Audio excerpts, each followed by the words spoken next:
Iran ने retaliate किया और यूएस के जो अड्डे हैं मिडिल ईस्ट में उन पर हमला किया, या यूएस को ये भी ध्यान रखना पड़ेगा उनके बहुत सारे स्लीपर सेल्स हैं यूएसए में। अगर ये महायुद्ध वर्ल्ड वॉर 3 की तरफ चला गया तो अल्टीमेटली दुनिया बर्बाद हो जाएगी। मुझे लगता है अमेरिका ने ये इंडिया से ये क्यू लिया है और उसी का इस्तेमाल, ये पावर सिर्फ यूएसए के पास है। यूएस एयरफोर्स के पास B-2A बॉम्बर हैं जिनको बंकर बस्टर बम्स बोलते हैं। वो काफी नीचे तक हिला देता है सिस्टम को, जमीन को, अर्थ को।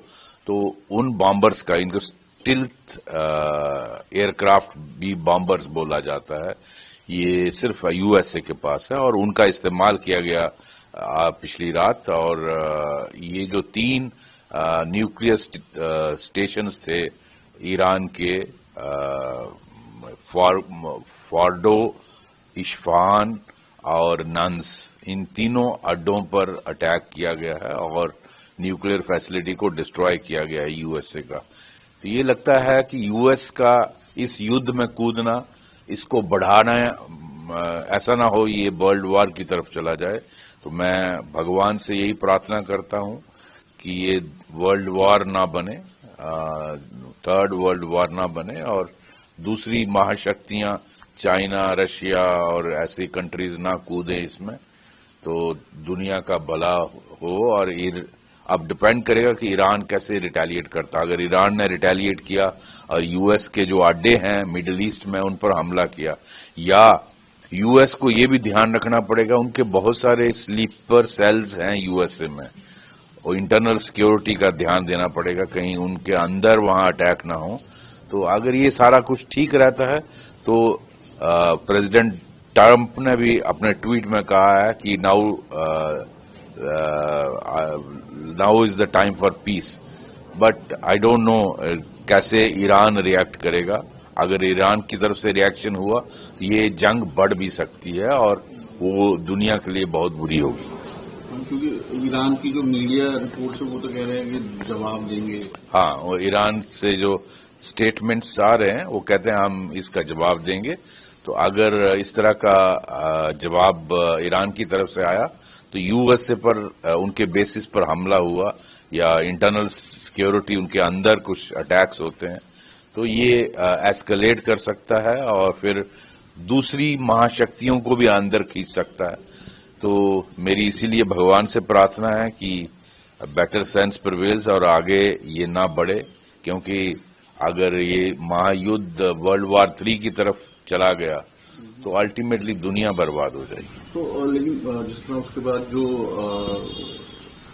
यूएस प्रेसिडेंट ट्रंप ने जो संबोधन किया उसमें उन्होंने ये भी कहा कि अभी कुछ ये तो सबसे डिफिकल्ट टारगेट अभी हिट किया, अगर ईरान ने कुछ किया तो और भी टारगेट्स वो बोला उन्होंने, मैं सुन रहा था उनकी प्रेस कॉन्फ्रेंस। यस, उन्होंने कहा कि और भी टारगेट्स हैं ईरान में, लेकिन उनको पहले ये 3 प्राइमरी टारगेट्स थे जिनको हिट किया है। तो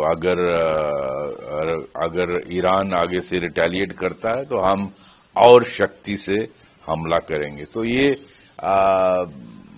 दुनिया के लिए अच्छा नहीं है अमेरिका का इसमें घुसना, और ये अल्टीमेटली इसको बढ़ावा हो जाएगा और ये वो 3rd वर्ल्ड वॉर की तरफ नहीं जाना चाहिए, क्योंकि वो दिन फिर डूम्स डे होगा वर्ल्ड के लिए। सर, जो है कि इसमें ये भी उन्होंने बोला कि ये बुली ऑफ मिडिल ईस्ट है ईरान, और उसने ये भी धमकाया है कि फ्यूचर अगर अटैक हम करेंगे यूएस तो वो ज्यादा बड़े अटैक होंगे। ये बात सही है। ईरान ने प्रॉक्सीज खड़ी की थी। हमास ईरान का क्रिएशन है, हुतीज ईरान का क्रिएशन है, हिजबुल्लाह ईरान का क्रिएशन है। उसने प्रॉक्सीज खड़े किए हैं जो आए दिन हमला करते थे इजराइल पर, दूसरे देशों पर। वो जो सी में जो ट्रेड होता है उस पर हुतीज हमला करते हैं। तो अल्टीमेटली ये बुली है ही, जब से जो रेडिकल इस्लामिक रूल जो ईरान में है ये दुनिया को बुली करता है, पर्टिकुलरली मिडिल ईस्ट में। तो ये प्रेसिडेंट ट्रंप ठीक कह रहे हैं।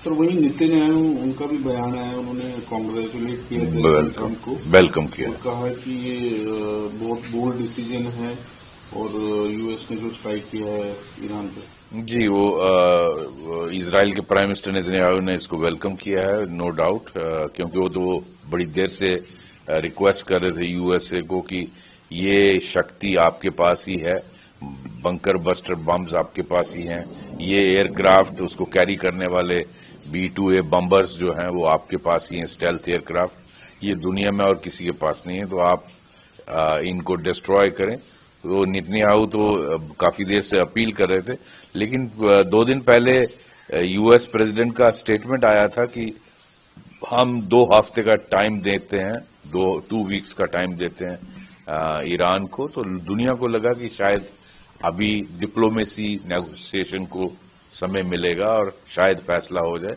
लेकिन वो हुआ नहीं है। मुझे लगता वो एक मिराज था और इधर से इन्होंने हमला कर दिया। सर वही अगर इंडिया की बात करें तो इंडिया किस तरह से इफेक्ट हो सकता है, क्योंकि हमारा जो ऑयल और वो है जो स्ट्रेट ऑफ हॉर्मुज उस पर काफी डिपेंडेंट है। जी देखिए, ऐसा है कि इंडिया इंपोर्ट करता है काफी ऑयल, पेट्रोलियम प्रोडक्ट्स, तो वो स्टेट ऑफ हॉर्मुज से आती है। तो मेरे ख्याल दुनिया का 30% ट्रेड जो तेल का है उधर से होता है, तो उस पे असर तो पड़ेगा, प्राइसेस बढ़ने की खतरा अगर ये जंग बढ़ती है। और मुझे लगता है ये जो प्रेसिडेंट ट्रंप ने इधर डिप्लोमेसी लगाई और इधर से अटैक किया, ये इंडिया के ऑपरेशन सिंदूर से उनको क्यों मिला है, क्योंकि ऑपरेशन सिंदूर अगर आपको याद होगा 7 मई को हुआ था, और 7 मई को ही उस दिन वो था, क्या बोलते हैं, ड्रिल थी, मॉक ड्रिल, और उसी दिन हमारी आर्म्ड फोर्सेस ने टेरर जो स्टेशंस थे उन पर हमला, 9 टेरर कैंप्स पर हमला किया था। तो मुझे लगता है अमेरिका ने ये इंडिया से ये क्यू लिया है और उसी का इस्तेमाल